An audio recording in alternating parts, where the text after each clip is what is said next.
Alors, bonjour à tous. C'est avec très grand plaisir qu'on vous accueille ce matin pour un déjeuner très particulier, un débat portant sur les enjeux qui nous touchent, qui viennent nous chercher à l'heure actuelle. On parle donc de pénurie de main-d'œuvre. C'est vraiment, je pense, le sujet de l'heure en ressources humaines. C'est la chose qui nous préoccupe, qui nous empêche de dormir le soir, et également de transformation technologique. C'est avec grand plaisir, donc, on accueille les candidats des différents partis. Alors, sans plus tarder, je vous présente. Juste ici, Marois Risky, qui est la candidate du Parti libéral. Alors, bienvenue. Merci. Également, Monsieur Yuri Chassin, de la Coalition Avenir Québec. Bienvenue. Merci d'être là. Merci à vous. Également, Monsieur Jean-Martin Hossan. Bienvenue à vous du Parti québécois. Merci, bonjour. Qu'on voit souvent. Et également, pour terminer, Monsieur Leduc, Alexandre Leduc de Québec solidaire. Bienvenue. Merci. On est bien heureux que vous soyez là ce matin parce que c'est des choses qui nous touchent et dont on avait le goût de discuter avec vous, puis on avait le goût de vous entendre sur ces sujets-là.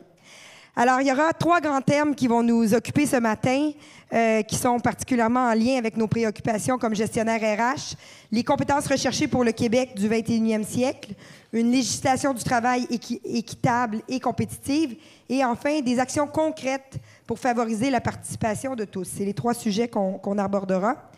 Évidemment, avec tous les changements de main-d'œuvre qu'on vit aujourd'hui, les organisations du Québec subissent les contre-coups à l'heure actuelle des enjeux de main-d'œuvre.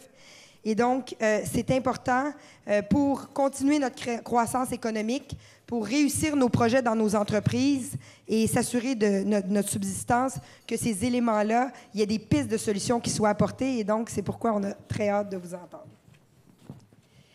Je rappelle également le rôle clé que les gestionnaires et les professionnels de ressources humaines, donc les membres de l'Ordre des CRHA, peuvent jouer dans le cadre de ces enjeux-là. On se rappelle que dans ce cadre de pénurie de main-d'œuvre-là, les gestionnaires de ressources humaines sont là pour trouver des solutions en entreprise à cette problématique-là. Et c'est quand même bon pour nous parce que, veut pas, ça met de l'avant l'expertise recherchée de nos 10 000 membres partout au Québec. Alors, sans plus tarder, j'accueille juste ici M. Stéphane Forget, PDG de la Fédération des chambres de commerce du Québec, et Manon Poirier, directrice générale de l'Ordre des CRHA. Bon débat. Et faites attention à ne pas tomber surtout. Non, je n'ai pas besoin de ça. Merci. Alors, bon matin tout le monde. Ça nous fait vraiment plaisir à la Fédération de s'associer à l'Ordre des CRHA pour le débat ce matin. J'ai envie de dire pour le sujet de l'heure, qui est nos enjeux de main-d'œuvre. Donc, peut-être une petite mise en contexte pour débuter. Je vais partir un peu loin en vous disant que depuis l'après-guerre, évidemment, l'abondance de la main-d'œuvre a permis de répondre aux besoins de main-d'œuvre des entreprises et a largement servi à l'élan qu'a vécu le Québec depuis ce temps. Mais, compte tenu de l'évolution démographique particulière qui est celle du Québec, ça ne pourra plus être le cas. Et le défi de main-d'œuvre est assurément l'enjeu économique de l'heure et j'ai envie de dire aussi le défi numéro 1 des gens en ressources humaines dans les entreprises en général. Les perspectives du marché du travail sont tout à fait claires. La main-d'œuvre sera de plus en plus rare et le taux de chômage, comme vous le savez, sera en baisse. Il l'est déjà, il sera en baisse de façon progressive. D'ailleurs, depuis 2014, la quantité de main-d'œuvre disponible, les personnes en âge de travailler, les 15-64 ans, c'est en diminution et ce le sera pour encore de nombreuses années. Et chose importante à souligner, c'est que pendant que notre population active va décroître, celle de l'Ontario va croître de près de 10 et la moyenne canadienne sera à plus 7. Donc, c'est un défi qui est encore plus grand pour le Québec. Certaines régions du Québec connaissent déjà le plein emploi, ce qui ne s'est pas vu dans bien des cas depuis près de 60 ans. Il faut se promener au Québec pour voir à peu près partout indiqué, entre guillemets, « nous embauchons » sur les devants des bâtiments. Donc, certainement des causes intéressantes, positives, parce que les indicateurs économiques sont au vert, le taux de chômage est en baisse. Certains diraient, peut-être même les candidats, les politiciens, dans certains cas, que c'est une bonne nouvelle, mais ce n'est peut-être pas toujours, malheureusement, pour les bonnes raisons. Aussi, la perspective d'une croissance modeste de notre économie, combinée à une baisse de la population en âge de travailler n'augure rien de bon pour notre essor économique et assurément aussi pour notre niveau de vie. Or, compte tenu de la rareté grandissante de la main-d'œuvre, l'accent portera de plus en plus sur la qualité de celle-ci, ses compétences, ses talents et ses savoirs qu'il faudra développer et mettre en valeur tout au long de la vie active des travailleurs, mais aussi sans oublier l'importance des emplois moins spécialisés dont nous avons besoin dans plusieurs régions du Québec. En effet, pour soutenir son essor et prendre le virage imposé par la 4e révolution industrielle, la mondialisation, la tertiarisation de notre économie, le Québec aura besoin de compétences variées et davantage de mobilité professionnelle que celles disponibles actuellement sur le marché du travail. Le développement des compétences dans toutes les professions par l'investissement en formation est crucial pour la croissance de la productivité et l'amélioration des niveaux de vie à long terme. Pour ce faire, une adaptation sans précédent des politiques publiques est requise afin de relever les défis que posent les changements à venir. Beaucoup d'emplois seront dans des domaines plus spécialisés dans l'avenir. L'informatique, les mathématiques, les sciences, l'ingénierie. L'évaluation des impacts de la 4e révolution industrielle sur l'emploi est loin de faire l'unanimité, mais de toute évidence, ils seront significatifs. Or, si nous sommes plus rapides que nos compétiteurs, et compte tenu du défi démographique qui est le nôtre, cette révolution représente peut-être une opportunité unique et pourrait aider le Québec à faire face à ces défis de productivité, mais également de main-d'œuvre. Cependant, pour ce faire, il faut autant les gouvernements, les entreprises que les travailleurs accélérer le rythme si on veut demeurer ou devenir des champions dans nos secteurs. Voilà pour la mise en bouche. Merci beaucoup, Stéphane. Alors, merci encore d'être ici avec nous ce matin. Je vous rappelle brièvement les règles du jeu. Alors, nous avons 3 thèmes, tels que Marianne le précisait. Chacun d'entre vous, il y aura une question principale. Chacun d'entre vous aurait 2 minutes pour répondre à la question principale. L'ordre de présentation a été établi par un tirage qu'on a fait avec vous un peu plus tôt. Une fois, suite à votre intervention individuelle, il y aura une période d'échange de 8 minutes sur le sujet, sur la thématique. Et à la toute fin du débat, vous aurez 3 minutes pour clore avec vos commentaires. Donc, ça va? Oui. Alors, on commence avec le premier thème, donc les compétences recherchées pour la transformation technologique et le Québec du 21e siècle. Déjà, la situation de la pénurie de main-d'œuvre fait appel à l'importance du développement des compétences. Mais quand on vient combiner ça avec la transformation technologique, ça met beaucoup de pression sur le besoin d'avoir de l'agilité, de la flexibilité pour s'assurer de ce développement des compétences-là, que ce soit au niveau du système d'éducation, mais aussi au niveau de la formation continue tout au long de la vie. Je lisais un rapport de Deloitte qui dit que à partir de maintenant, tout travailleur aura au moins 5 à 6 fois dans sa carrière à faire une mise à jour importante et significative de ses compétences pour pouvoir toujours être pertinent. Et on sait, dépendant des études, certaines sont un petit peu plus critiques, d'autres... donc, les chiffres m'ont dit qu'au moins 40 % des emplois vont être touchés de façon significative. Donc, les emplois d'aujourd'hui vont être touchés de façon significative par l'avènement des nouvelles technologies.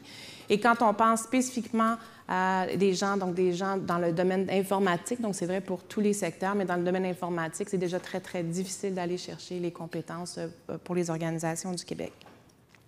Donc, question principale pour vous. Comment votre gouvernement accompagnera-t-il les organisations et les travailleurs dans le développement des compétences d'avenir alors que le monde du travail vit une véritable révolution? Madame Risqué. Bonjour tout le monde, je suis très contente d'être ici avec vous. Effectivement, il faut vivre dans une autre planète si on croit qu'il n'y a pas de problème de pénurie de main-d'œuvre, principalement non seulement au Québec, mais partout dans le monde. En ce moment, on est en compétition pour attirer les plus grands talents, les meilleurs talents, les plus beaux cerveaux au Québec. Dans les 4 dernières années, on est passé de créer des emplois, rareté de main-d'œuvre à pénurie de main-d'œuvre. Qu'est-ce qu'on a fait dès 2015-2016? Il y a eu des tables de consultation avec les acteurs de l'industrie, que ce soit les chambres de commerce, mais aussi, par exemple, dans le secteur manufacturier. On s'est promené partout au Québec pour voir quels sont nos réels besoins. Et effectivement, on s'est rendu compte qu'il fallait vraiment faire un arrimage en amont avec les nouveaux arrivants. Avant même qu'ils arrivent, maintenant, ils doivent faire une déclaration d'intérêt depuis le printemps dernier. Alors ça nous permet d'arrimer vraiment nos besoins avec nos industries ici, avec les nouveaux arrivants, puis aussi ça facilite aussi l'intégration des nouveaux arrivants. Aussi, il faut savoir que le gouvernement ne crée pas d'emplois. Le gouvernement ne crée pas d'emplois, mais il crée les solutions gagnantes pour avoir plus d'emplois, puis aussi assurer la productivité. Alors, comment on fait ça? Bien évidemment, c'est en gérant bien comme il faut les finances publiques, en s'assurant de, même si, par exemple, on sait qu'est-ce qui se passe présentement de l'autre côté de la frontière, il faut avoir les reins solides, il faut être capable d'accompagner nos entreprises, que ce soit en baissant les taux d'imposition, tel qu'on l'a déjà fait dans le secteur manufacturier, que ce soit les subventions, les crédits pour l'innovation. C'est tout ça les conditions gagnantes qui vont nous permettre à nous, le gouvernement, d'accompagner toutes nos entreprises à continuer à se développer et être encore plus efficaces. La pénurie de la main-d'œuvre, c'est pas seulement avec les nouveaux arrivants qu'on peut régler cela, c'est aussi en innovant, en faisant, comme M. Forget mentionnait, la révolution industrielle, le 4.0, c'est accompagner nos entreprises à aller chercher toutes les technologies. Mais c'est aussi en misant dans la science et la recherche, et ça, c'est avec nos universités. Donc, c'est créer tous ces partenariats entre l'industrie, le gouvernement, ainsi que les universités pour avoir les meilleures technologies. Merci beaucoup. Monsieur Chastain. Bien, merci beaucoup de l'invitation. Il y a effectivement un défi de compétences et il y a un défi pour développer ces compétences. Et quant à moi, comme beaucoup de problèmes, ça commence avec l'éducation. Et malheureusement, au Québec, notre système d'éducation a de la difficulté à avoir des taux de diplomation respectables. Et on l'a vu, hein, il y a un rapport de l'Institut du Québec dirigé par Raymond Bachand qui a établi que la diplomation dans notre réseau public en 5 ans est de seulement 64 %.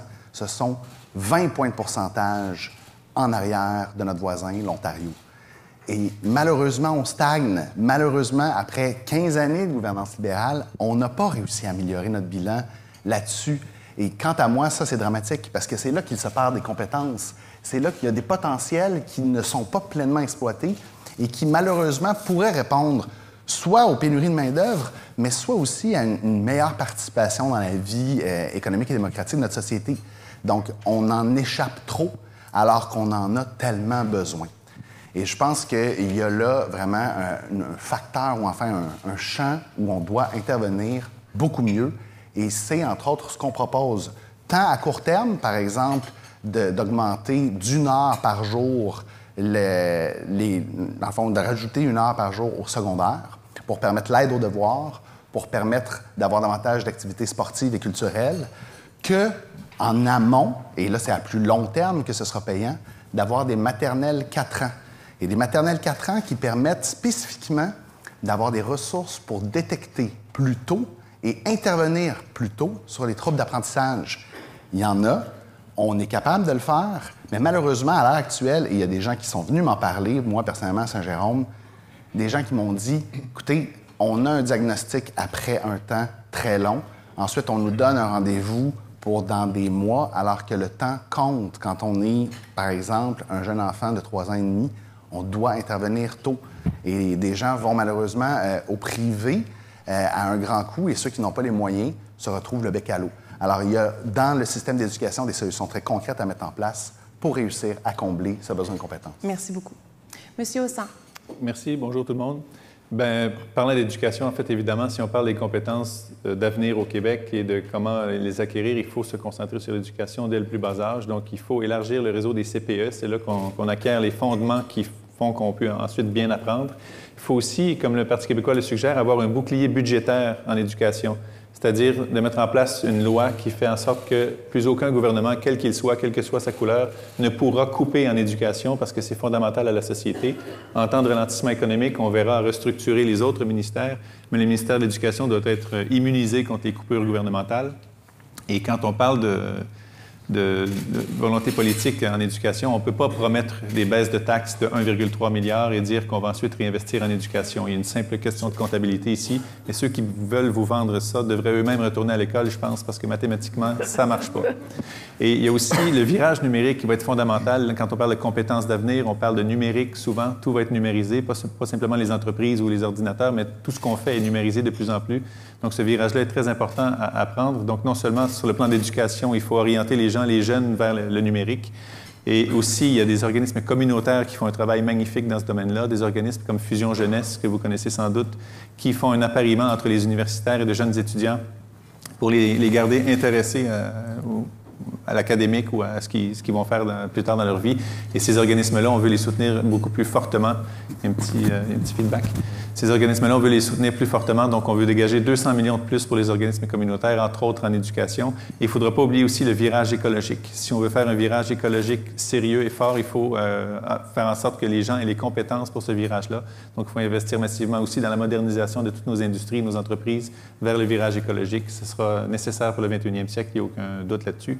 Et en matière de rareté d'emploi, je pense, de rareté de la main-d'œuvre, je pense qu'on va y revenir dans les points qui suivent, mais le Parti québécois a beaucoup de mesures là-dedans aussi. Merci. Merci beaucoup. En fait, le micro, ça vous donnait une voix un petit peu technologique. Voix 4.0. Oui, c'est ça. Bien réchappé. Monsieur Leduc. Bien, merci de l'invitation. Bonjour tout le monde, ça fait plaisir d'être ici. À Québec solidaire, évidemment qu'on reconnaît le problème de pénurie de main-d'œuvre, tout le monde le voit. C'est un problème en soi et en plus, on considère que c'est un problème encore plus important au regard du plus grand défi, à notre avis, qui s'en vient dans les prochaines années, qui est le défi des changements climatiques, le défi de l'environnement. Parce que pour faire face à ce défi-là, il va falloir qu'on ait beaucoup de monde bien éduqué, bien formé, qu'on soit capable d'attirer aussi les meilleurs cerveaux d'un point de vue international, parce qu'il y a des emplois à combler, des choses qui vont être devoir faites pour arriver à gagner cette bataille-là. Et en ce moment, on n'a pas tous les outils nécessaires pour y arriver. Il va falloir qu'on ait un changement de cap.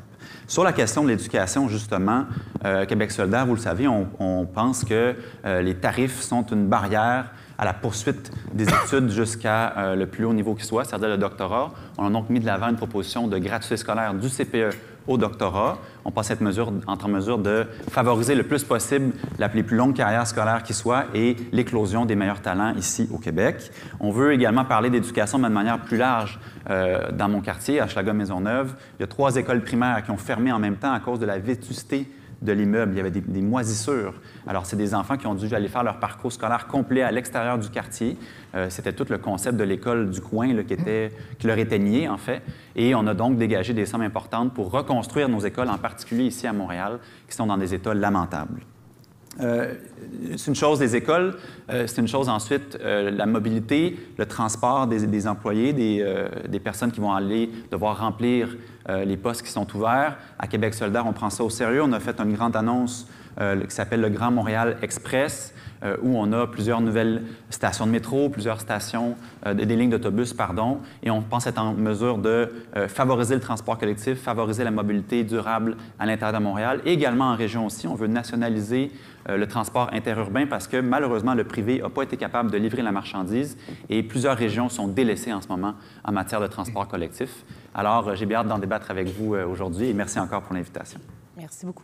Bien, merci. Alors, nous allons entamer une période de 8 minutes où vous aurez l'occasion d'échanger entre vous, mais je vais lancer la première question. Vous nous avez parlé d'éducation au plus jeune âge, vous avez parlé de littératie numérique. J'aimerais comme première question, qu'on parle un peu plus des travailleurs en emploi. Plusieurs données semblent démontrer que les travailleurs québécois sur le marché du travail sont moins enclins, à tout le moins que la moyenne canadienne, à se former, à retourner sur les bancs d'école ou même à faire davantage de formation en entreprise. Alors, qu'est-ce que votre gouvernement, une fois élu, ferait pour intéresser ou davantage stimuler la formation chez les travailleurs en emploi? Alors, M. Chassin, pour débuter, Oui. peut-être?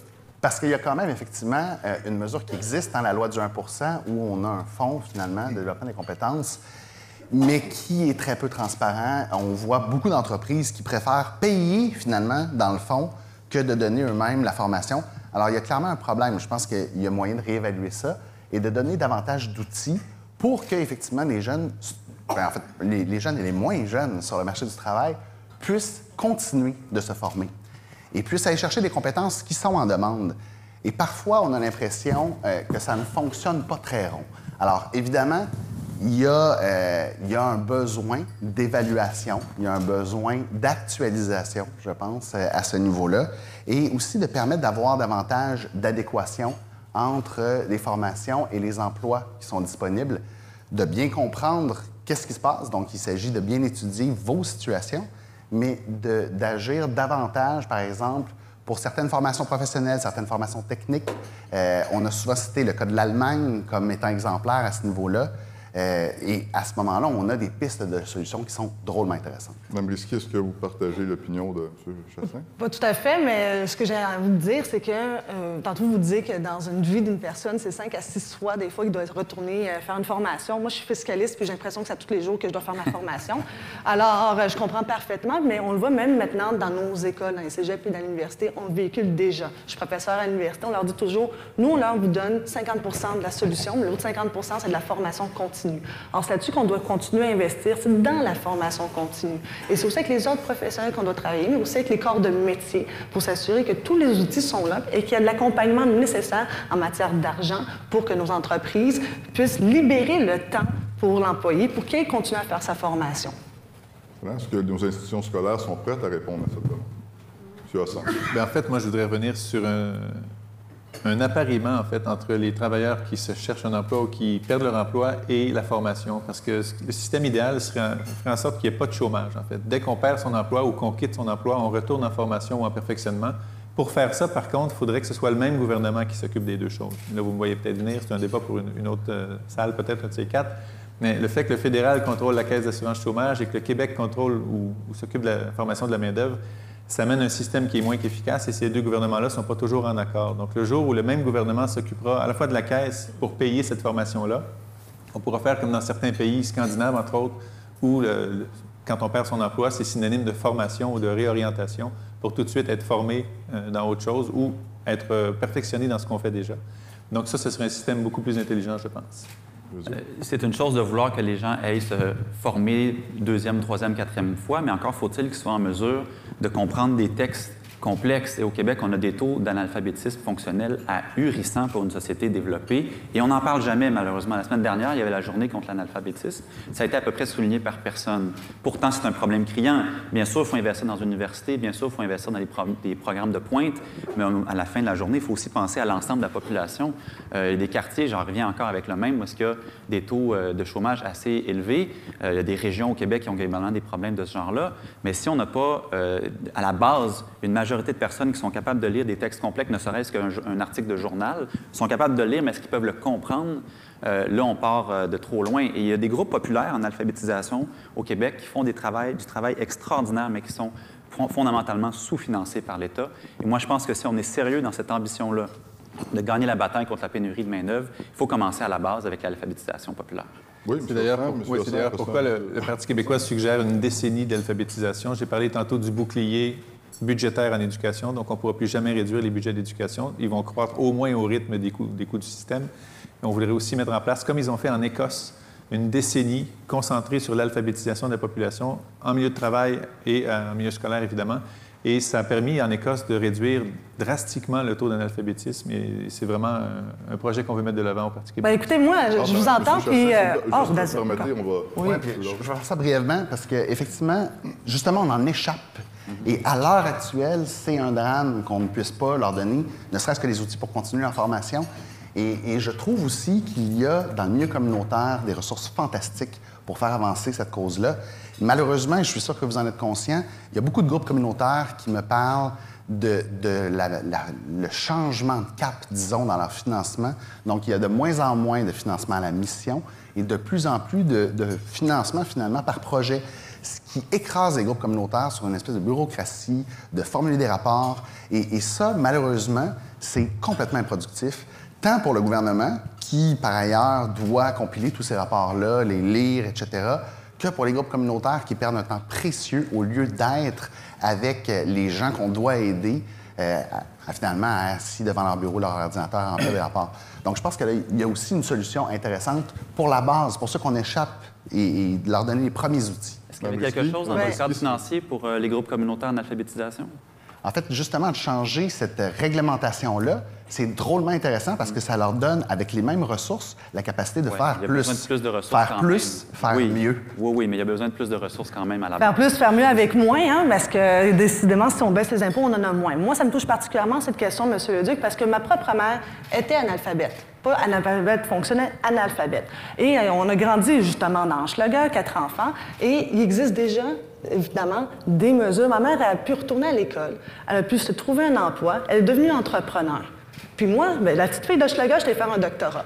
Donc, il y a aussi des affaires qui sont vraiment bien faites au Québec. Puis ça, il faut aussi s'en rappeler. C'est un endroit où on est capable de réussir, c'est au Québec. Mais pourquoi on est capable de réussir? C'est quand que l'État a la capacité de ses ambitions. Si on baisse les impôts puis qu'on promet le mer et monde aux gens, ça ne fonctionnera pas. Et les magnifiques organismes sociaux communautaires dont vous parlez, que vous voulez défendre, mais vous ne serez pas en mesure de le faire lorsque ce soit M. Girard qui décide de sabrer dans les budgets de l'État. Alors moi, là-dessus, je pense qu'il devrait y avoir peut-être une communication au sein de l'équipe de 37 économistes chez vous, parce que nécessairement, ça ne fonctionnera pas, les arbitrages. M. Girard et moi, si vous voulez. Non, mais vous êtes 37, alors ça, mais aussi parce que quelque chose qui m'échappe, c'est comment on peut parler de nos maternelles 4 ans. Moi, j'aime ça, les maternelles 4 ans, je trouve ça formidable, mais la réalité, c'est que les 4000 classes vont être prêtes quand?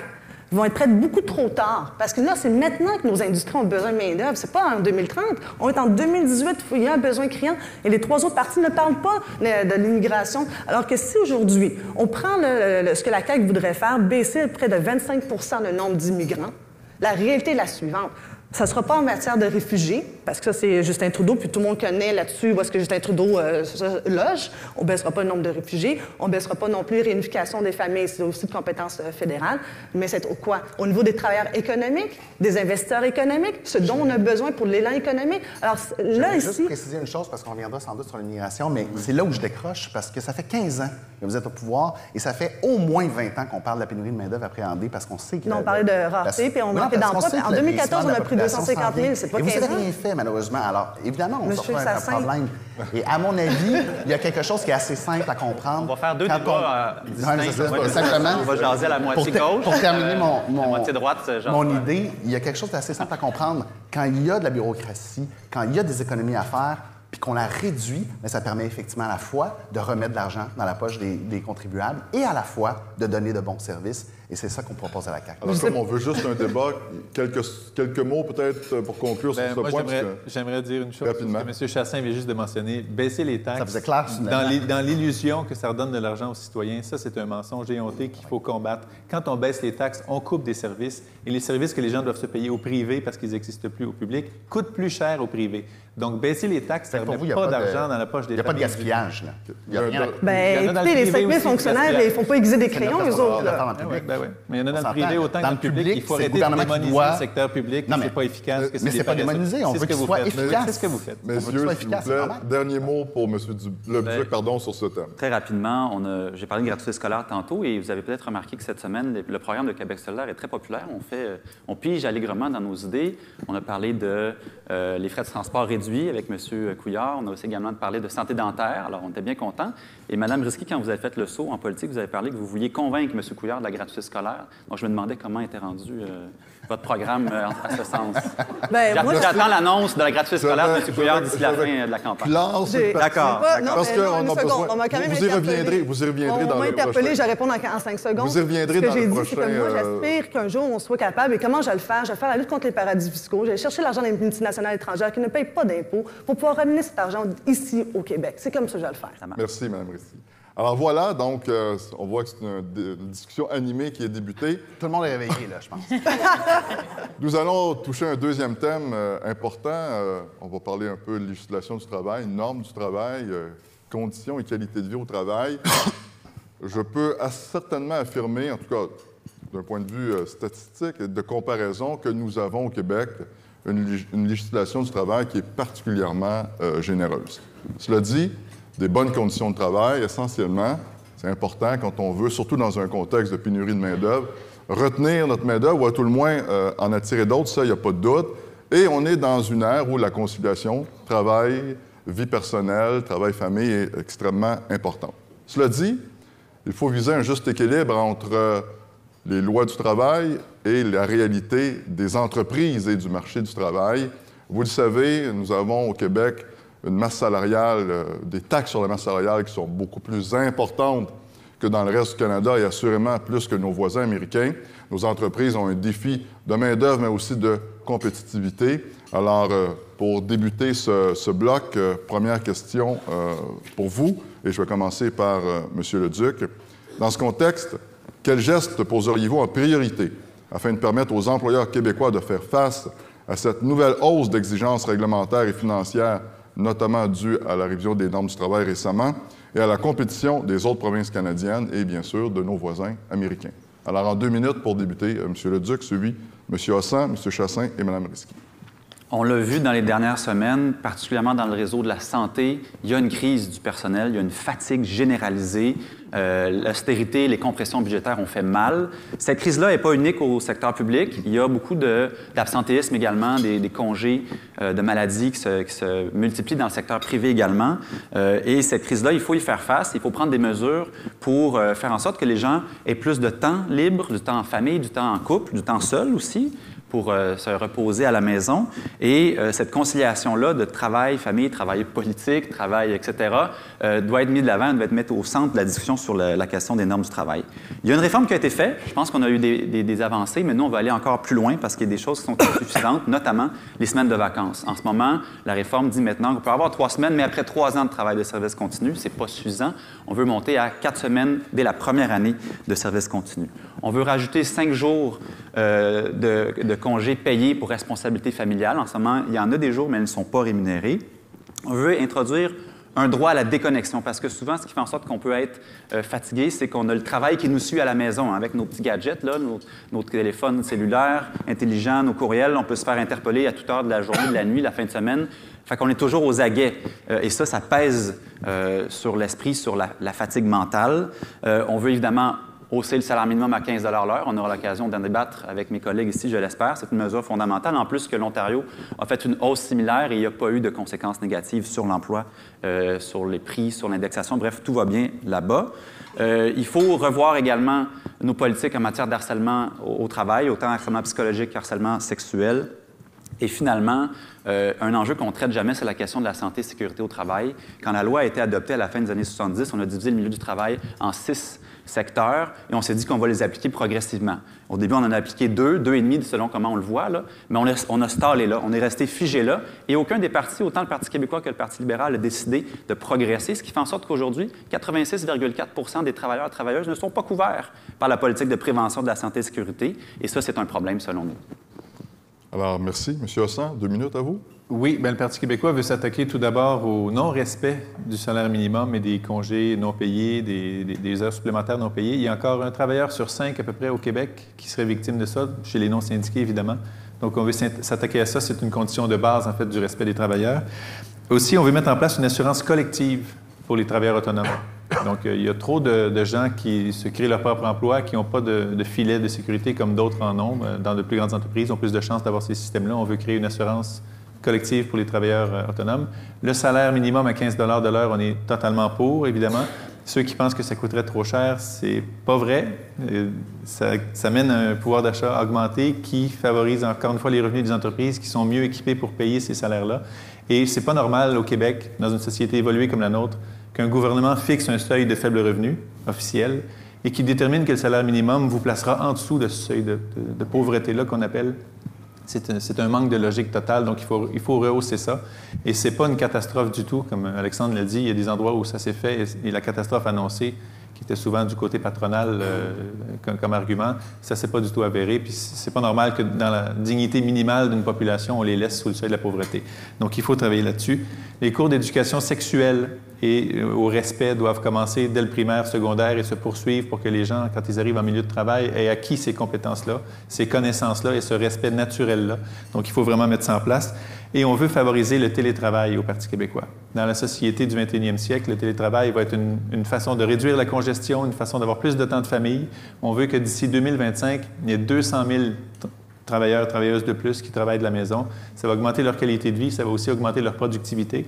Parce que quand on parle du risque qu'il y ait moins de travailleurs par personne retraitée, une des solutions à ça, c'est d'augmenter la productivité, évidemment. Si un travailleur actuel travaille 50 % mieux et plus efficacement qu'un travailleur il y a 10 ans ou 20 ans, bien, ça permet de régler partiellement ce problème-là de la pénurie de main-d'œuvre.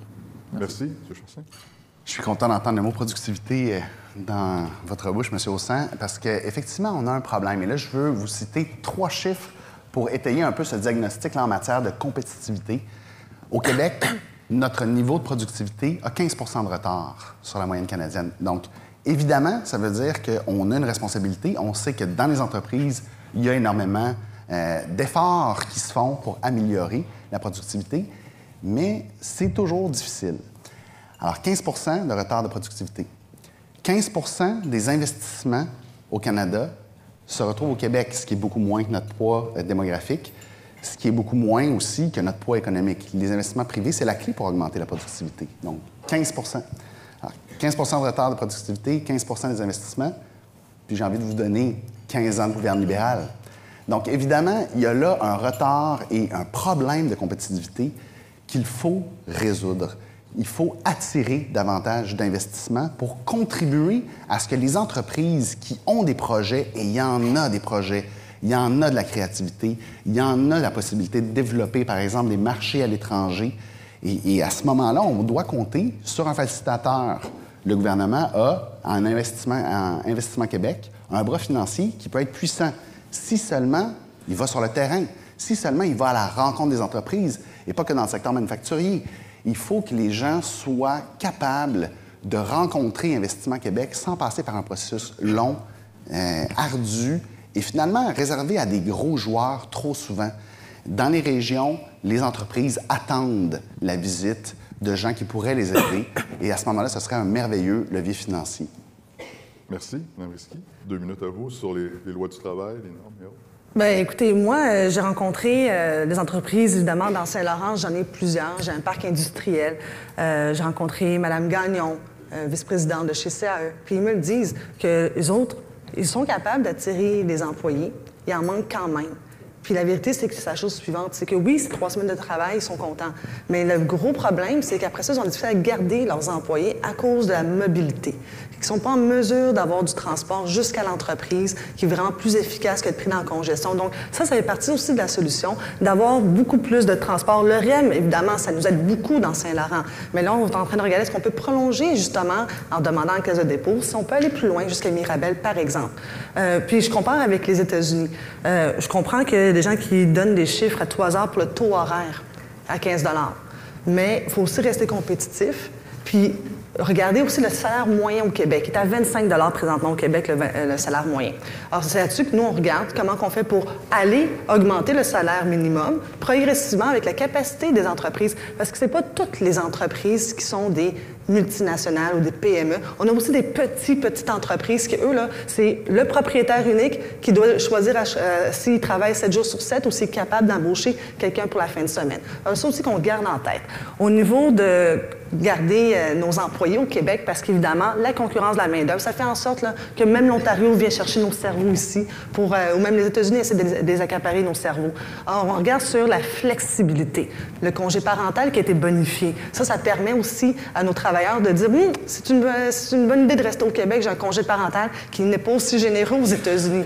Et aussi, on peut maintenant penser, on parle beaucoup de famille, travail, mais études pour la formation continue. Alors, en mettant des garderies dans les universités, dans les cégeps, ça permet justement d'avoir plus de flexibilité, puis ça donne aussi une mesure de conciliation famille, travail, études pour nos employés. Merci. Merci beaucoup. Vous avez fait allusion dans vos réponses à plusieurs mesures pour soutenir les travailleurs de conciliation travail-famille, puis on y reviendra. J'aimerais vous entendre plus spécifiquement sur comment vous soutenez les organisations. Donc, parce que on a voulu moderniser les normes il y a quelques mois, parce qu'on constatait que le marché du travail avait beaucoup évolué. Certains diront qu'on a davantage mis de l'emphase sur certaines mesures de conciliation, mais à la question, c'est comment on soutient les organisations pour être plus compétitives, parce que souvent, ces mesures-là, qui sont très positives, vous comprenez bien, comme professionnel en ressources humaines, je vais toujours appuyer des mesures qui appuient les travailleurs également, mais elles mettent beaucoup de pression sur les organisations et les normes n'ont pas la flexibilité, en fait, pour permettre aux organisations de répondre aux besoins nouveaux des travailleurs. Prenons l'exemple de la plus jeune génération qui aimerait bien rentrer 2 heures le matin, aller s'entraîner 3 heures, revenir et travailler le soir. Notre système de normes ne permet même pas aux entreprises de répondre à ces demandes nouvelles des organisations. Donc, j'aimerais vous entendre davantage sur comment votre gouvernement soutiendrait les organisations, qu'elles soient petites ou grandes. Oui, bien, je parlais moi, du télétravail tantôt. Ce serait accompagné d'incitatifs fiscaux pour les entreprises pour faire les restructurations internes qui doivent être faites pour assurer le télétravail. Et je reviens aussi à ce que je disais au tout début, le virage numérique. Il faut que toutes les entreprises soient bien branchées partout au Québec. Ce n'est pas le cas encore. Donc, le virage numérique va aider aussi à faire en sorte qu'on puisse travailler efficacement à distance. Puis juste une parenthèse, je voudrais revenir sur autre chose qu'on a dit tantôt pendant que j'ai le crachoir. Le débat, quoi, ça fait 30 minutes qu'on est ici à peu près, et déjà, on s'est fait dire à quelques reprises que le Québec est moins productif, que notre système d'éducation va mal. Ça, moi, j'en peux plus du discours quand Christ de politiciens qui veulent se faire élire en faisant mal paraître celui qui est là pour le remplacer. Quand on fait des analyses sérieuses, le système d'éducation au Québec, il est excellent. Ceux qui finissent le secondaire 5 sont parmi les meilleurs au monde en mathématiques, lecture et sciences. Le problème, c'est qu'il faut raccrocher ceux qui ont décroché, évidemment, mais notre système d'éducation, il est excellent. En termes de revenus disponibles par ménage, il y a des analyses qui nous disent qu'on est moins bon que l'Ontario avec les États-Unis. C'est faux. C'est qu'au Québec, il y a plus de ménages monoparentaux, donc on compare un revenu avec un revenu familial par ailleurs. Donc, quand on fait des études similaires de ménages avec le même nombre de revenus dans les ménages, après service public, on a plus d'argent dans nos poches au Québec qu'ailleurs en Amérique du Nord. Donc, il faut faire attention à ceux qui veulent rabaisser le Québec tout le temps pour essayer de faire mal paraître l'autre pour le remplacer. Le Québec va quand même pas si mal. Monsieur Leduc? Un enjeu que j'entends parfois dans la vie en dehors d'être candidat, je travaille comme syndicaliste, donc j'entends des préoccupations d'entreprise, c'est qu'ils désirent avoir des règles équitables pour tout le monde. Donc, ce n'est pas tant l'enjeu de baisser les règles qu'il faut qu'elles s'appliquent de manière équitable pour toutes les entreprises et c'est comme ça que la compétitivité peut avoir lieu. Il y a une chose qui est particulièrement dommage dans la réforme des normes qu'il y a eu il y a quelques mois, c'est la question des clauses orphelins, les fameuses clauses de disparité de traitement. Un problème qui était là depuis des années, depuis la fin des années 90. Le Parti québécois, malheureusement, avait refermé la porte à moitié, ce qui faisait en sorte que les clauses orphelins étaient rendues légales pour le salaire, mais elles étaient encore tout à fait pour les régimes de retraite et d'assurance. Et là, tout le monde s'entendait qu'il fallait finir par fermer la porte là, à moitié qui restait. Mais malheureusement, le Parti libéral, dans sa réforme, a dit, bon, bien, les nouvelles conventions collectives, les nouvelles normes là, dans les entreprises ne pourront pas avoir de clause orphelin sur le salaire, sur la retraite et les assurances, mais ceux qui sont déjà en place, les mesures qui sont déjà en place peuvent rester. Fait qu'on a fait une clause orphelin sur les clauses orphelins. C'est complètement ridicule et dans le top 10 des choses ridicules que ce gouvernement-là a faites dans les derniers 4 ans, je pense qu'il y a une bonne place là-dedans. Alors moi, je me désole fondamentalement de cette porte ouverte qu'on a fini par laisser ouvrir à un quart peut-être, mais c'est vraiment désolant parce que la porte est encore ouverte et là-dessus, il y a du travail à faire. Et je terminerai juste mon intervention sur la question du salaire minimum. On a évoqué les entreprises qui avaient peut-être des défis. À Québec solidaire, ça fait longtemps qu'on parle du salaire minimum à 15 $.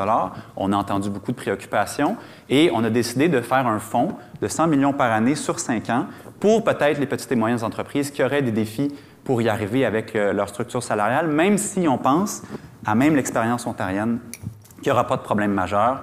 La hausse qui a été faite donc de 11,40 à 14 $ sur une année là-bas est comparable à celle qu'on voudrait faire de 12 à 15. Et il n'y a pas eu, après un an d'hécatombe, tout va bien. Il y a une légère augmentation des prix de repas à Toronto de 7 %. Mais tant qu'à moi, si on peut payer nos repas 7 % plus cher, mais que ça fait en sorte que les gens qui y travaillent et qui me servent le repas, on n'a pas besoin d'aller aux banques alimentaires pour se nourrir, moi, j'ai pas de problème. Merci, M. Duc. Mme Risky, M. Chassin. Bien, juste pour, je ne sais pas si vous avez été assis avec Fort Jeunesse, parce que moi, j'ai pris le temps de m'asseoir avec eux et ils étaient très satisfaits d'avoir enfin réglé le dossier des clauses orphelines pour les nouveaux travailleurs. Pas réglé. Oui, parce qu'on ne va pas renégocier ce qui a déjà été négocié dans le passé. Et pour ce qui est de tout ce qui est les employés, je rejoins énormément M. Hassan là-dessus sur le télétravail. Ça fait partie des solutions. Le virage numérique aussi. Et là, on rentre dans la 3e année où est-ce qu'il y a la tournée avec les leaders non seulement de manufacturier, mais aussi de l'industrie pour savoir quels sont les besoins. Et à chaque année, maintenant, ça fait 3 années qu'au mois de mai, par la suite, c'est la conférence, puis on prend le pouls de la population ainsi que des leaders des différents milieux en industrie pour savoir qu'est-ce qu'on a besoin. Et on est capable de répondre. C'est là qu'on a été capable de réinvestir de façon importante pour le virage numérique, pour s'assurer que les entreprises aussi sont capables d'avoir les outils pour répondre à leurs plus jeunes employés. Pour ce qui est des jeunes qui veulent s'entraîner sur l'heure du midi, peut-être, ça serait peut-être une solution à mettre en place. Puis le gouvernement, évidemment, un employé qui est en santé, bien, c'est dire qu'il ne sera pas dans nos hôpitaux, ça serait une bonne nouvelle. Merci. M. Chassin.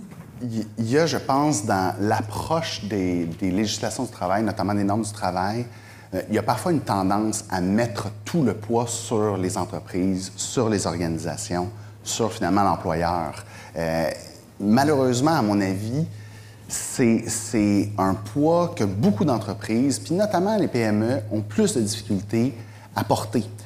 Et j'ai l'impression qu'effectivement, on a de la difficulté avec la modernité au Québec. On a de la difficulté à laisser tomber le mur à mur. On peut être à la fois équitable et justement être équitable en ayant la possibilité de prendre en compte les contextes particuliers.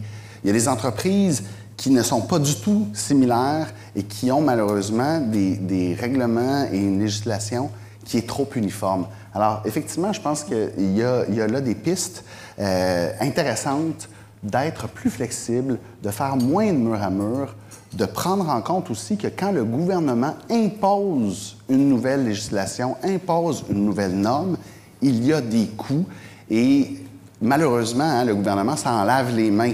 C'est une façon de dire, bien, ce ne sera pas nos coûts à nous. Et un peu comme le salaire minimum à 15 $ de l'heure, on vous demande comme employeur de payer plus cher, alors qu'il y a une possibilité d'augmenter, par exemple, la prime au travail, si c'est ça qu'on souhaite. Alors, il y a vraiment une façon, mais évidemment, là, ça coûte cher. Là, tout à coup, il faut que ce soit assumé par le gouvernement et ça ne plaît pas à certains. Alors, quant à moi, il y a vraiment un problème et évidemment, une question d'équilibre aussi, hein, entre différents points de vue. On l'a vu, par exemple, pour la loi, le projet de loi 176. Monsieur, parce que j'ai une question qui... Je me permets de vous interrompre parce que je vois le temps filer. Puis, il y a une question qui est chère à nos professionnels et à notre profession. À l'automne dernier, tout le monde on est dans le mouvement, moi aussi. Tous les partis confondus, toute la société a été sensibilisée à cette problématique que nous, comme professionnels en ressources humaines, on voit depuis des années sur lesquelles on essaie d'œuvrer. Il y a eu la modification à la loi sur les normes qui, en fait, ce que ça a amené, c'est strictement de venir écrire dans un texte de loi ce qui était déjà la jurisprudence.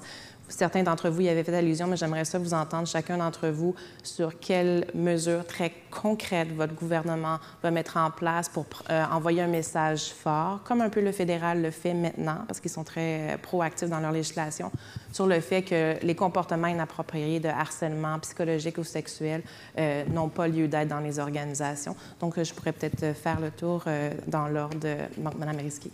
Bien, tantôt, on l'a mentionné, mais c'est vrai que ça commence très tôt. Ça commence dès l'école. Et là, c'est la première année où est-ce qu'il y a déjà un programme pour l'éducation sexuelle. Ça nous permet aussi, plus tard, d'avoir des jeunes qui vont comprendre puis vont être très sensibilisés à cela. Maintenant, pour ceux qui sont déjà dans les entreprises, effectivement, il va falloir qu'on fasse aussi de l'accompagnement, un peu ce qu'on a fait avec le milieu universitaire, où est-ce que nous, on a dû mettre en place à l'Université de Sherbrooke, où est-ce que je suis professeur, vraiment une politique interne. Puis là, le suivi avec le gouvernement. Et là, oui, ça prendra probablement une politique nationale là-dessus. Merci. J'ai envie de vous dire aussi ce qu'on a déjà fait, parce que même sans être élu comme gouvernement, on a travaillé très fort dans le cadre du projet de loi 176 pour inclure les politiques de prévention et que ces politiques de prévention soient adoptées et diffusées. Alors, effectivement, il faut être conscient que si on veut que les entreprises prospèrent et si on veut que les employés développent, en fait, puissent exprimer tout leur potentiel, il faut que ça se fasse dans des environnements de travail sains. Et donc, on a déjà commencé à travailler en collaboration avec tous les autres partis là-dessus et on compte continuer à le faire. Merci. Monsieur Hassan? Bien, en fait, comme dans toute chose en politique publique ou en politique sociale, il y a le palliatif et il y a le préventif. Le palliatif, c'est un peu tard souvent, même si c'est nécessaire de le faire, mais ça passe par la prévention. Et la prévention au niveau, sur le plan, des lieux de travail, évidemment, donc en milieu de travail et en éducation. Donc, si on commence dès le primaire, secondaire, à intégrer ça à la formation et faire en sorte que ces citoyens-là, quand ils adhèrent au marché du travail ensuite, soient déjà, par réflexe, des gens respectueux de toutes ces conventions-là. C'est comme ça que ça fonctionne mieux. Et pour ce qui est des gens qui sont déjà dans le milieu de travail, il y a des organismes communautaires, encore une fois, qui font très bien ce travail-là. Et on veut augmenter, je l'ai dit tantôt, de 200 millions l'enveloppe de financement aux organismes communautaires, qui soient en alphabétisation ou en d'autres domaines comme ceux dont on discute en ce moment. Merci. Monsieur Leduc. Dans la réforme des normes qu'il y a eu il y a quelques mois, il y a eu des améliorations qui ont été faites en matière de harcèlement sexuel. Il faut les noter. On a le délai de plainte qui passe de 90 jours à 2 ans. On a élargi la notion d'harcèlement pour y inclure la question de harcèlement sexuel. Ça, c'est bien. On a également adopté dans la réforme la notion que les employeurs doivent se doter d'une politique. Mais c'est là que le bas blesse parce que c'est très laxiste et on n'a pas aucune définition de ce que devrait inclure cette politique. Et d'ailleurs, votre organisation, dans la commission parlementaire, avait suggéré une liste assez exhaustive de points qui pourraient se retrouver dans une politique, qui seraient inclus dans la réglementation des normes et qui ferait en sorte qu'elle serait beaucoup plus encadrante pour les entreprises et leur donnerait une base solide sur laquelle construire la leur. Et on peut donc penser que ça aurait un effet bénéfique sur les milieux de travail, en particulièrement les milieux non syndiqués où il n'y aurait pas un syndicat qui pourrait aider à faire en sorte qu'une politique soit plus exhaustive. Bien, un genre de proposition comme ça plaît à Québec solidaire et si jamais on prend le pouvoir puis on refait une révision des normes du travail, ça sera quelque chose qu'on va regarder ensemble. Parfait, merci beaucoup. Alors, on passe au dernier thème, des actions concrètes pour favoriser la participation de tous. On anticipe que dans les 10 prochaines années, le marché du travail québécois devra combler 1,3 million d'emplois. Et c'est sûr que souvent, quand on pense à pénurie ou les emplois comblés, l'immigration devient un levier important. On constate toutefois que le taux de chômage des gens formés à l'étranger ou des immigrants est supérieur à celui de l'ensemble du Québec. Mais ce n'est pas le seul bassin. Il y a aussi d'autres bassins qui, selon nous, devraient être mobilisés, donc les personnes handicapées, les Autochtones, les travailleurs et travailleuses expérimentés. Donc, notre question pour vous. Donc, de quelle manière allez-vous favoriser la participation des bassins de travailleurs sous-représentés, tels que les immigrants, les personnes handicapées, les Autochtones et les travailleurs expérimentés, ainsi que les bassins éloignés du marché du travail, tels que les bénéficiaires du programme d'aide sociale? Monsieur Hossan. On veut faire, en fait, un meilleur appariement entre les besoins et l'offre. Donc, ce que ça veut dire, c'est qu'on mettra en place un système par lequel les entreprises de toute taille, dans leur déclaration de revenus annuels, déclaraient aussi leurs besoins en main-d'œuvre, dans quel type de secteur, dans quelle région, évidemment. Et avec ça, on pourrait faire l'appariement avec le ministère de l'Immigration, avec le ministère de l'Éducation aussi, pour faire en sorte que les dossiers soient appariés l'un l'autre. C'est un système qui est une idée très simple et qui fonctionnerait très bien pour tout de suite combler les lacunes, en fait, dans le secteur du travail. Et sur le plan de l'immigration, puisque c'est le moment d'en parler maintenant, au Parti québécois, on trouve que le débat est futile entre 40 000, 60 000, 52 000, 47 500. Ceux qui font du chamanisme en disant c'est ça le chiffre, sans aucune étude préalable, ça vaut rien. Ce qu'on veut, nous, c'est que la vérificatrice générale ait le mandat, avec tous les moyens qu'elle a, d'estimer le nombre de nouveaux arrivants qu'on peut bien intégrer. Parce qu'on ne veut pas que les gens qui fuient la précarité économique dans leur pays viennent vivre la précarité économique ici. Et ça passe par l'intégration en emploi, le fait de ne pas vivre la précarité économique. Donc, on veut que la vérificatrice générale, nous indique le chiffre idéal pour le Québec chaque année et qu'on accueille ces gens-là à bras ouverts comme le Québec l'a toujours fait. On est une société d'accueil ici très ouverte sur le monde. Ça, c'est indiscutable. Aussi, pour ce qui est de l'immigration en région, on veut faire en sorte d'avoir au moins 25 des nouveaux arrivants qui vont aller en région. Et ça passe évidemment par le fait de bien apparier les besoins en région avec les dossiers des immigrants qui pourraient avoir une voie accélérée quand leur dossier qu'ils soumettent est complètement bien matché en bon français avec un besoin spécifique en région. Et on pourrait, pour faire en sorte que cette immigration en région-là s'accélère, les étudiants étrangers qui restent ici, on voudrait rembourser leurs frais de scolarité s'ils décident de rester au Québec et que ce soit remboursé encore plus rapidement s'ils vont en région. Donc, il y a un incitatif à diversifier géographiquement les nouveaux arrivants pour le plus grand bénéfice du marché du travail québécois. Merci beaucoup. Mme Risky. Alors, moi-même, je suis fille d'immigrants et je sais que c'est possible de s'intégrer au Québec. Mais comment qu'on fait pour s'intégrer au Québec? C'est aussi tout le climat social. Aujourd'hui, là, on va se parler très franchement d'avancer des chiffres là, pour dire qu'on va réduire le nombre d'immigrants alors qu'on est en pénurie de main-d'œuvre. C'est l'équivalent d'être un climato-sceptique pour moi. Là. Alors, ça ressemble à ça. Mais la réalité aussi est la suivante. Si on coupe au nombre d'immigrants, on coupe où? C'est clair qu'on va toucher là, ce qu'on appelle les immigrants économiques ou les travailleurs qualifiés. C'est exactement ce qu'on a besoin. On a déjà changé notre grille de sélection. On est déjà en train de faire des arrimages entre maintenant les nouveaux arrivants et nos besoins locaux. On est en ce moment en train de le faire. Mais aussi, il faut aussi savoir qu'on travaille avec les chambres de commerce pour s'assurer, c'est quoi les besoins locaux? Interconnexion Montréal, c'est quelque chose qui a été fait dans le dernier gouvernement, mais aussi on est allé plus loin. Vous savez, on a une entente avec la France, arrangement d'accord mutuel, parce que c'est vrai qu'il y a des immigrants qui arrivent ici, puis que leur diplôme n'est pas reconnu. Donc, la reconnaissance des acquis, parce que les autres professionnels ne reconnaissent pas tous les diplômes. Mais par exemple, avec la France, En date de 2017, c'est 800 ingénieurs qui ont eu le droit de pratiquer ici. C'est 1250 infirmières qui ont eu le droit de pratiquer ici. Mais cette même entente, présentement, on est en train de la reproduire avec le Maroc. On a nommé un nouveau émissaire, Maître Patrick Benaroche, qui va négocier une entente similaire avec le Maroc, avec la Suisse et aussi prochainement avec la Belgique et l'Italie. Ça nous permet justement de combler nos besoins, mais non seulement ça, de combler, mais de s'assurer qu'un immigrant qui arrive au Québec avec un diplôme va être capable, non pas de chauffer un taxi, mais vraiment là, de faire le job pour lequel il a été formé. Parfait. Merci. Monsieur Leduc.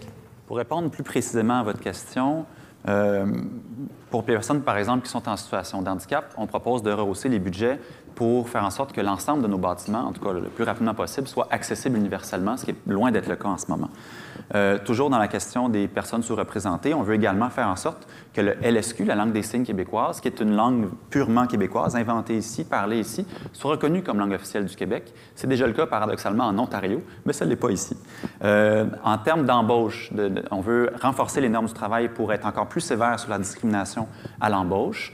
D'un point de vue du secteur public, il y a une sous-représentation des minorités visibles et culturelles dans la fonction publique. Et pour arriver à la cible qui est environ de 13 %, ce qui représente environ dans la société, on veut avoir un taux d'embauche strict de 25 %, donc beaucoup plus haut de ce qui sont dans la population temporaire, ce taux-là, pour rattraper le retard et arriver dans un échéancier assez rapide à la cible, donc d'environ de 13 %. De manière plus générale, sur la question de l'immigration, de l'intégration en emploi au Québec, vous savez qu'il y a un immigrant restant sur 3 qui occupe un emploi pour lequel il est surqualifié. Alors, il y a toute la question de la reconnaissance des diplômes. Pas juste sur la question de la santé, j'ai eu l'occasion de rencontrer les gens de Aéro Montréal en pré-campagne, la grappe industrielle là, qui parle du secteur aéronautique. Ils ont également des grands problèmes de reconnaissance des diplômes. Et ça, bien, il faut avoir le courage politique de faire face aux ordres professionnels, aux acquis qu'ils ont et à la volonté qu'ils n'ont pas de les perdre peut-être, mais donc il faut s'asseoir, négocier de manière frontale avec eux pour accommoder le secteur de l'emploi et faire en sorte que les emplois qui sont, les immigrants et immigrantes qui sont arrivés ici, qui ont des diplômes, qui puissent aller travailler dans le secteur pour lequel ils ont été formés.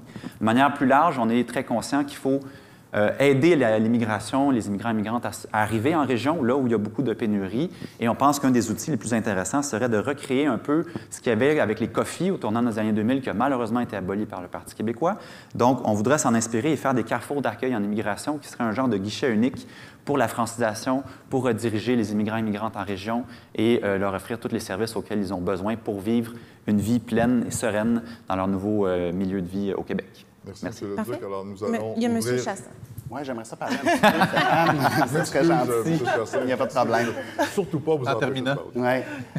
Puis de façon un peu inattendue, je vais commencer par une fleur ou deux. Parce qu'il y a effectivement un projet de loi 70 qui favorisait l'intégration en emploi pour lequel la CAQ s'est prononcée en faveur aussi. Et il y a une annonce de 50 millions qu'on compte maintenir, qui a été annoncée par le gouvernement pour les organismes d'intégration en emploi des personnes handicapées. Alors effectivement, il y a un bassin là qu'on sous-estime notamment parce que les changements technologiques nous permettent de mettre à contribution ces personnes-là comme jamais auparavant. Alors, je trouve que c'est drôlement intéressant. Puis, il y a les personnes autochtones, par exemple, en collaboration avec qui on peut développer des initiatives. Évidemment, il y a des fleurs, il y a le pot. Je dois parler d'immigration parce que c'est invraisemblable ce qui se dit ici.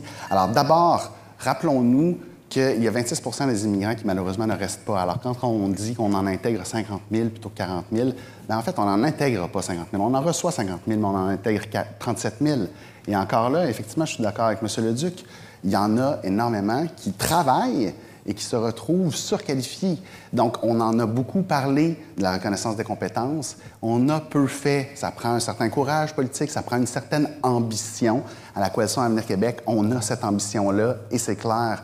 Évidemment, il y a ceux qui ne travaillent pas du tout, qui sont malheureusement au chômage. On a quand même un taux de chômage chez les travailleurs immigrants, les nouveaux arrivants, qui est 3 fois plus élevé que la moyenne québécoise. Donc, on a effectivement beaucoup à faire encore. Et cet échec-là, à l'heure actuelle, quant à moi, c'est pas très humain. Et à la limite, comme fils d'immigrante, j'ai tendance à croire qu'on peut avoir une approche qui est plus humaine, qui est plus responsable et qui se résume par la formule simple, en prendre moins, en prendre soin. Et pourquoi? parce qu'en 2003, avant que le gouvernement libéral entre au pouvoir puis augmente soudainement les seuils d'immigration sans que les ressources ne suivent, bien, on était à 40 000. Alors, on peut réduire à 40 000 et avoir une réflexion sur l'intégration en maintenant les budgets, ce qui permet d'augmenter finalement les services en francisation, ce qui permet d'augmenter la reconnaissance des diplômes, ce qui permet d'aider aussi à la régionalisation de l'immigration, qui est encore là un facteur clé pour que ça fonctionne. Merci. Merci. Alors, on va ouvrir notre dernier bloc de discussion de 8 minutes entre les candidats. Il y a tellement de questions qu'on pourrait aborder, mais j'ai envie de lancer la première question. Vous avez parlé de reconnaissance des acquis, on a parlé d'accueil des immigrants. Le gouvernement récemment a changé la façon de sélectionner les immigrants en disant que ce ne sera plus la règle du premier arrivé, premier servi, mais il y a un bout de travail à faire encore, et c'est la grille de sélection. Notre défi, c'est l'adéquation entre les besoins du marché du travail et les immigrants que nous recevons. Toute la partie de la fameuse grille de sélection est toujours pendante, si je puis dire. Alors, je suis heureux de vous entendre sur comment on devrait, je dirais, mettre les points en conséquence pour accueillir les immigrants qui vont répondre à nos besoins et surtout qui vont s'intégrer probablement plus facilement. Madame Risky, pour débuter. Bien, avec la déclaration d'intérêt, en partant, on connaît déjà l'intention et les compétences de l'immigrant qui souhaite venir s'établir au Québec. Mais aussi, elle a changé la grille de sélection dernièrement, au printemps dernier, pour justement allouer des points pour quelqu'un qui désire s'établir en région. Et là, il faut faire attention. Il y a 4 ans, là, le taux de chômage en région était quand même assez élevé. Il y avait peut-être la rareté de main-d'œuvre, mais c'est pas aussi criant que maintenant les besoins.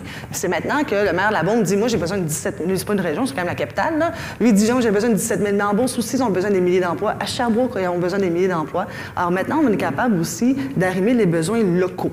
Mais c'est pas juste arrimer le travail, il faut aussi arrimer les ressources. Parce qu'une famille immigrante qui arrive pour s'établir, c'est-à-dire plus de classes de francisation, plus aussi de services sociaux. Donc, nous, c'est pas juste au niveau de l'emploi, c'est aussi tout le service social qui va venir avec pour être en mesure de bien intégrer les immigrants. Mais je veux juste aussi ouvrir quelque chose là-dessus. Je ne crois pas qu'il y ait une approche humaine là-dessus quand vous dites... Puis ça, M. Chasson, je vous connais, puis je sais que vous, c'est sincère quand vous dites que pour vous, il y a une approche humaine. Mais quand on parle de couper dans la réunification des familles, couper dans le nombre de réfugiés, ça, c'est M. Legault qui en a parlé. Alors, peut-être que c'est le temps de... Mais, non, M. Legault en a parlé. Alors, oui, il y a des jours. Alors, c'est-à-dire que nous, la presse, le Journal de Montréal, le Devoir, tout le monde se trompe? Non, votre lecture n'est pas bonne parce que c'est pas ce qui a été dit.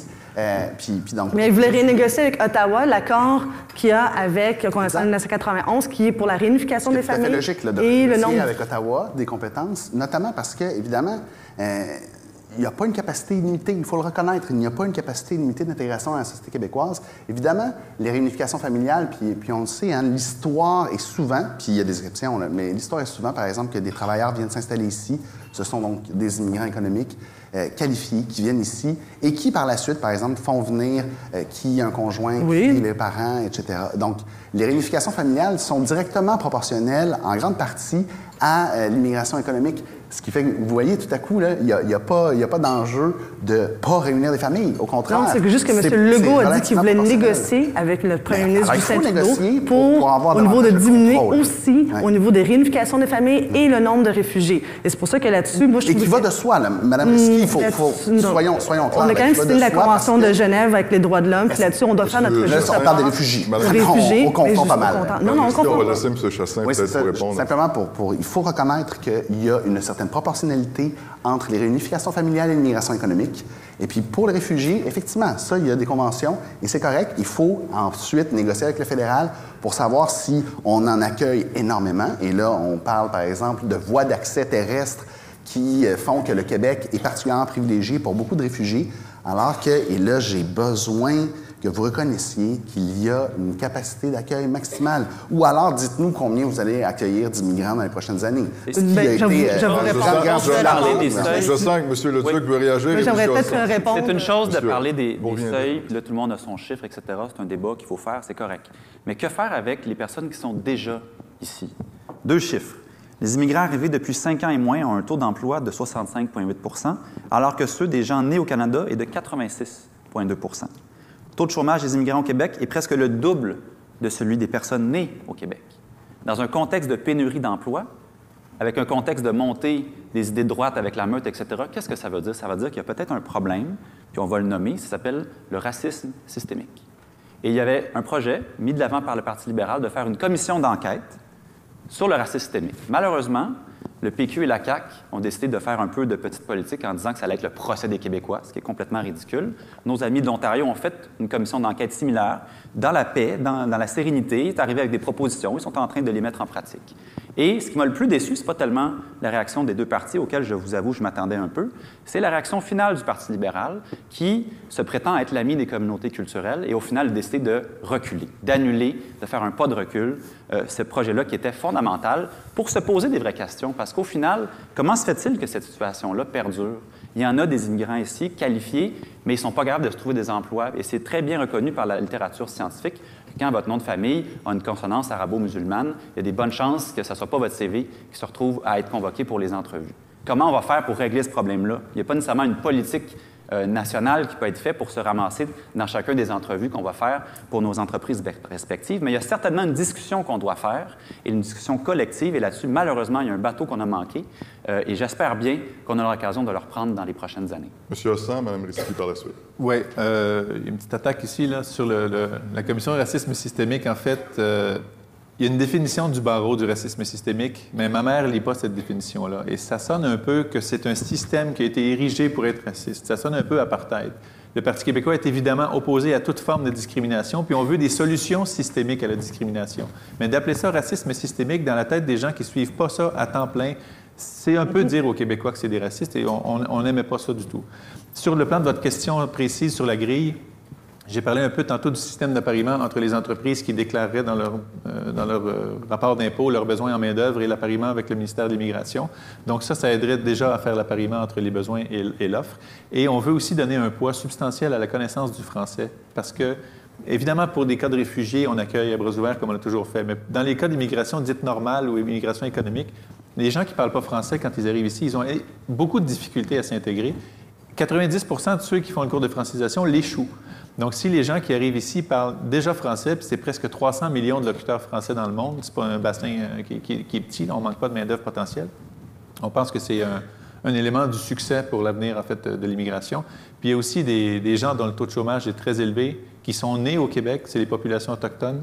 Et ça, c'est un problème auquel il faut s'attaquer urgemment. Encore une fois, il y a des beaux projets d'économie sociale qui peuvent développer l'entrepreneuriat et l'économie dans ces communautés-là, mais il faut faire en sorte vraiment que les populations autochtones aient les mêmes chances et l'égalité du succès que tous les Québécois ont.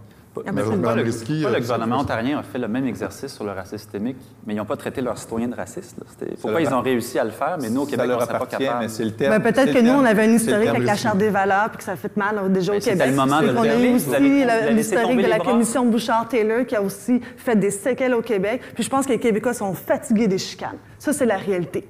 Puis la réalité, elle est aussi la Donc, on laisse la situation non, perdurer. on laisse pas du tout. Au contraire, on va directement avec des gens qui sont dans le milieu, des chercheurs, des professeurs, des gens qui vont aussi à la rencontre. Il y a eu des commissions, des gens qui vont se renseigner. Mais la réalité aussi la suivante. Depuis tantôt, vous lisez vos chiffres, puis vous parlez juste des immigrants avec 5 ans et moins. Mais vous parlez jamais des immigrants avec 10 ans et moins, des immigrants que ça fait la deuxième génération. Ça, vous en parlez jamais. Alors, quand moi, j'entends tout le temps l'immigration, un échec, l'immigration, ça coule, l'immigration n'est pas capable de désintégrer. Moi, ça me fait de la peine parce que moi, je me considère pas un échec. Puis j'aimerais aussi rajouter que quand on regarde après 10 ans, là, le taux de chômage est à peu près 2 d'écart. Puis on a fait le plus gros rattrapage au Canada comparativement à la Colombie-Britannique et l'Ontario sur les nouveaux arrivants pour améliorer le taux d'emploi chez les nouveaux arrivants. Une petite seconde, pendant 5 ans, ils peuvent être... Non, c'est ça que je dis. Là, on parle de l'immigration, mais visiblement, vous ne savez pas c'est quoi la réalité d'un immigrant. Quand on arrive ici, on veut nourrir nos enfants, puis on veut aussi se trouver un logement. Puis il y a déjà la discrimination pour se trouver un logement quand on est immigrant. Puis ça, c'est pour ça que ça peut...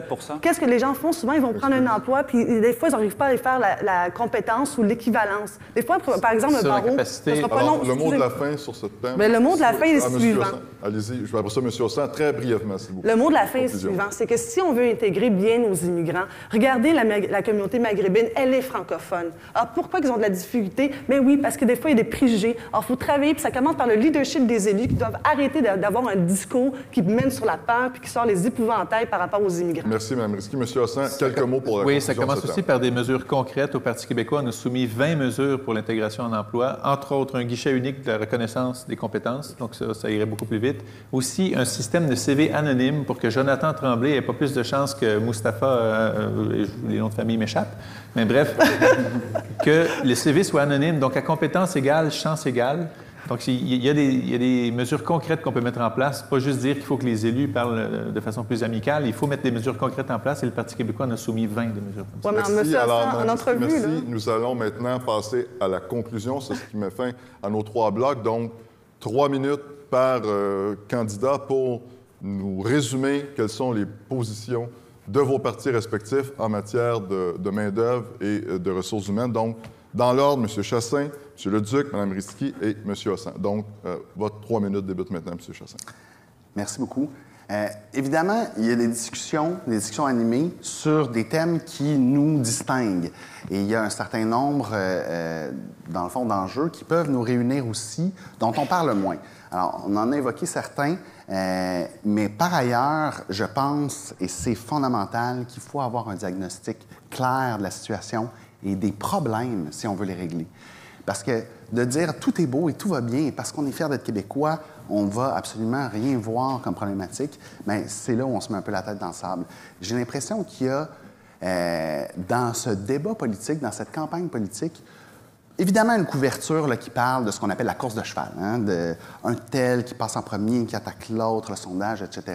Mais il y a quand même une discussion de fond qui, à mon avis, est drôlement intéressante, où on a fait un ensemble de propositions qui sont très porteuses d'avenir. Et quand on les a regardées à la pièce, on les a entendues, mais ça vaut la peine de résumer, par exemple, le choix que la Coalition Avenir Québec fait pour miser sur l'éducation. Parce que c'est un fondement de notre société, c'est un fondement pour répondre à la pénurie de main-d'œuvre, mais c'est un fondement pour répondre à peu près tous les problèmes de société auxquels on peut être confronté. Et quand on parle de maternelle 4 ans, quand on dit qu'on va pouvoir améliorer concrètement le parcours scolaire entier des jeunes, bien, on mise sur le long terme.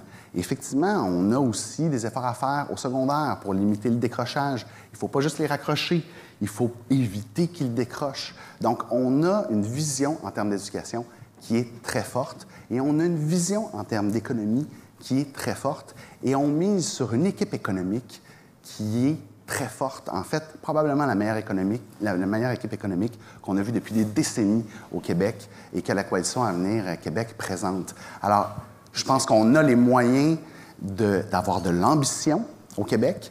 Je pense qu'on doit reconnaître qu'il y en a des problèmes et je pense qu'on a un certain nombre de solutions à mettre de l'avant pour réussir là où, malheureusement, 15 années de gouvernement libéral a souvent, et trop souvent, échoué. Je ne dis pas que tout est noir, mais je dis que malheureusement, il y a beaucoup d'enjeux où on cherche à faire des petits pas, où on cherche à améliorer graduellement.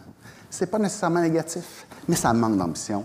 À mon avis, ça manque de grandeur. Puis à la Coalition Avenir Québec, quand on dit faire plus et faire mieux, c'est de faire un grand bond aussi, là.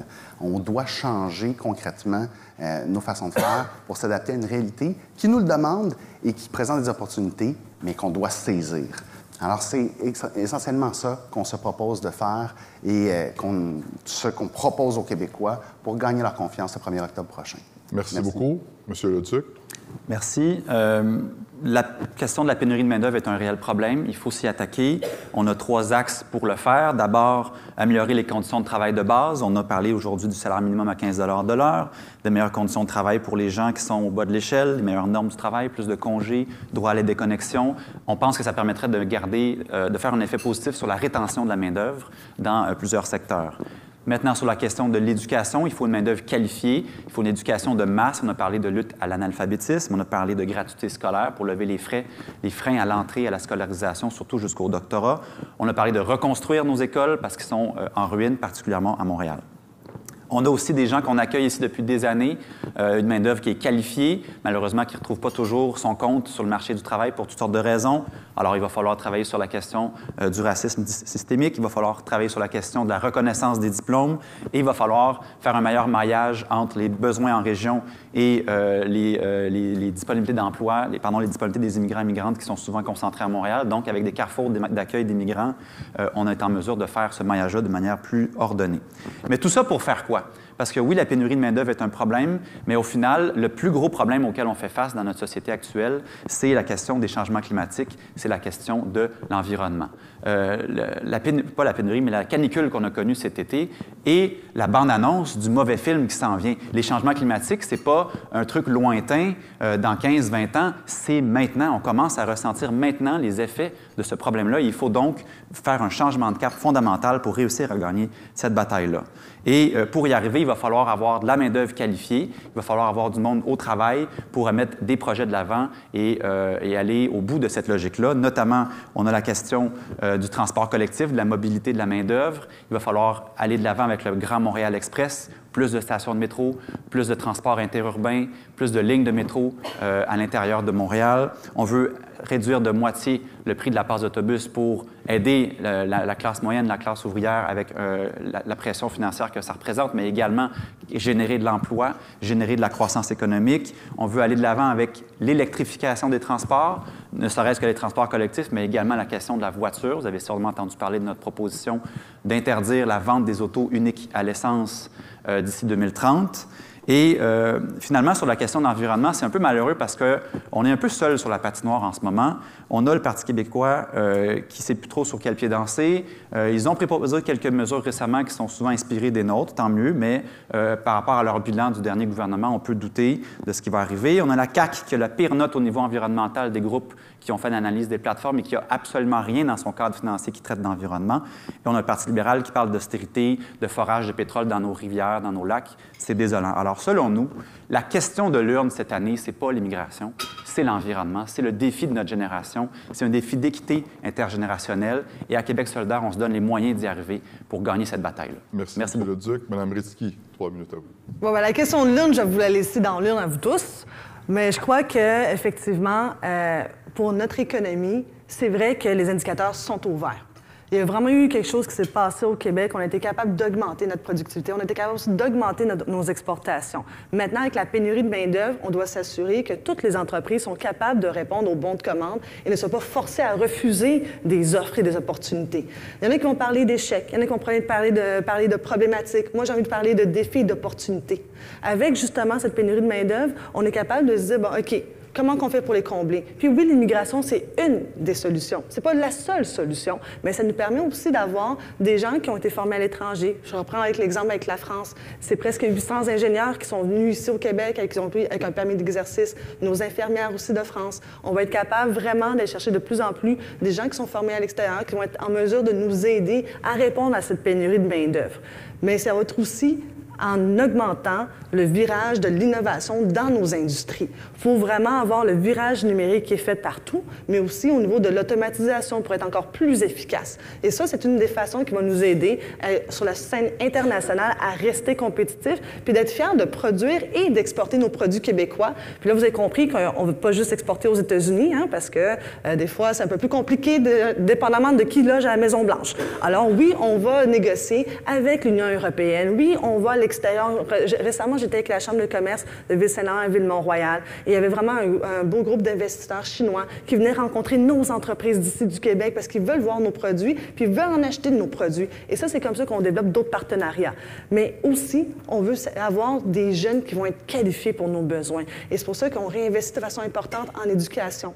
Mais c'est vrai qu'il faut toujours investir en éducation. Puis moi-même, à titre de professeur, j'y crois plus que jamais. Et c'est vrai que quand on vient dans un secteur plus difficile, c'est la seule façon de se sortir un petit peu de la pauvreté, c'est l'éducation. Alors ça, c'est quelque chose qu'on va continuer à miser. Mais aussi, moi, quand j'étais jeune, on me parlait que l'anglais, là, c'était la langue du travail. mais pour nos enfants, là, le codage, ça va devenir aussi la langue du travail. Alors ça, c'est quelque chose qu'on a dans notre qu'on voit, puis qu'on se dit, OK, est-ce qu'on devra introduire prochainement des cours de coding dans nos écoles pour que nos jeunes soient aptes dans 15 ans à faire face à la réalité du marché dans 15 ans. Alors c'est tout ça aussi, mais peu importe ce que les gens vont vous promettre. On peut vous promettre des lignes roses, des lignes mauves, 38 stations de métro. On peut vous promettre là, mer et monde.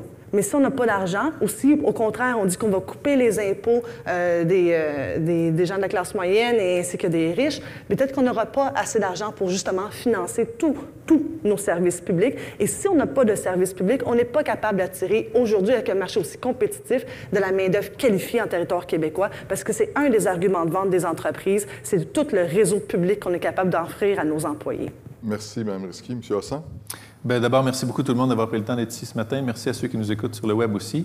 Quand on parle de défis du milieu du monde du travail, défis de main-d'œuvre, défis de productivité pour l'avenir, on a parlé de plusieurs aspects. Donc, le virage numérique va être fondamental. Qu'on soit en grande entreprise ou qu'on soit un travailleur autonome qui s'invente son propre boulot, les outils numériques vont être nécessaires et inévitables dans l'avenir. On parle aussi beaucoup d'éducation, évidemment, si on veut former ces gens-là à avoir des réflexes en milieu de travail, des réflexes de respect dont on a parlé tantôt, et des éléments de productivité aussi et de compétences numériques. Il faut que ça passe par l'éducation. Le Parti québécois veut mettre en place un bouclier budgétaire sur l'éducation pour que ça ne soit plus jamais coupé à l'avenir. C'est fondamental pour la société parce que les coûts en santé en découlent. Les comportements responsables sur le plan de l'environnement découlent aussi d'une population mieux formée. C'est très bien corrélé dans les études. Donc, la gratuité scolaire, on la veut aussi du CPE à l'université. Et ceux qui pensent que c'est une dépense, la gratuité scolaire, détrompez-vous, c'est un revenu. Parce que les pays qui l'ont mise en place se rendent compte que les gens, n'ayant plus de barrières financières, vont plus longtemps à l'école, que ce soit une formation technique ou un doctorat. On n'est pas obligé de tous faire un doctorat. Et le fait qu'ils aillent plus longtemps à l'école leur amène un revenu plus élevé. Les entrées fiscales découlant de ces revenus plus élevés-là valent plus que les frais de scolarité qu'on a éliminés. Donc, même ceux qui sont un peu de droite économique, et là, je ne regarde pas M. Chassin, même ceux qui sont de droite devraient être en faveur de la gratuité scolaire. C'est un revenu pour la société et pour le gouvernement quand la roue se met à tourner. Et il y a aussi une question fondamentale. On parle de la question de l'urne. Là, moi, je pense que c'est ni seulement l'immigration, ni seulement l'économie, ni seulement l'environnement, c'est l'intérêt collectif. Ça devrait toujours être ça, la question de l'urne dans une élection, l'intérêt collectif. Quel parti, quelle plateforme vise le mieux à faire avancer l'intérêt collectif plutôt que des intérêts particuliers? Parce qu'il existe le concept de bien commun. Moi, j'y crois. On n'y croit pas tous ici sur ce panel, mais moi, j'y crois au concept de bien commun. Si on veut se faire élire à une Assemblée nationale, c'est pour faire avancer le bien commun avant toute chose. Et cette élection-ci est spécialement importante. Elles sont toutes importantes, les élections. Mais celle-ci, il y a un choix clair que vous devrez faire, vous, en tant que conseiller en ressources humaines ou en tant que citoyen, citoyenne. Il y a des partis qui offrent le maintien des services publics et il y a des partis qui veulent baisser les taxes pour couper les services. Et moi, je pense qu'au Québec, ce qui nous distingue, c'est le fait qu'on a un système public très fort. On est plus imposé qu'ailleurs, mais on a plus de services qu'ailleurs qui nous font sauver de l'argent parce que ces services-là coûtent moins cher collectivement que si on doit aller se les chercher au privé. Donc, la privatisation à tout crin, ce n'est pas une solution dans tous les problèmes. Et donc, le choix est clair. Le Parti québécois, on a fait le choix d'un État fort pour des services publics que les Québécois veulent conserver. Et évidemment qu'on peut toujours faire mieux au privé comme au public, mais le fait de se dire qu'on va baisser les taxes, que ça va amener les entreprises à investir plus et que tout le monde va être plus heureux, ça, c'est un leurre auquel il ne faut pas, je pense, céder. Donc, le Parti québécois a une plateforme complète. Vous irez la voir, pq.org.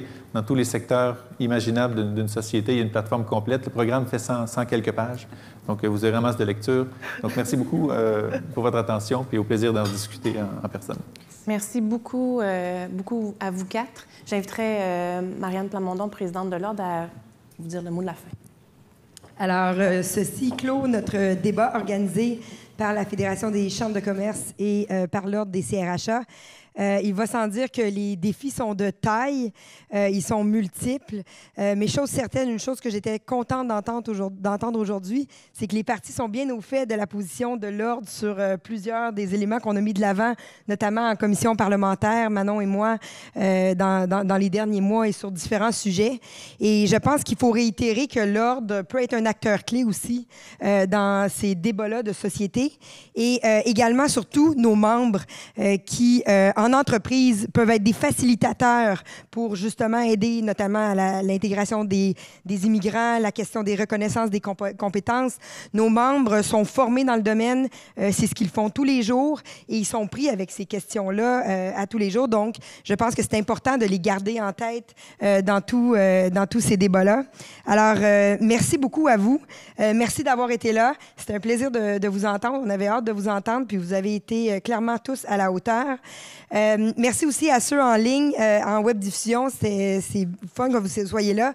Vous ayez pu également entendre les différentes pistes de réflexion et les solutions par les différents partis. Et évidemment, je vous invite tous à vous faire entendre le 1er octobre prochain. Merci à tous.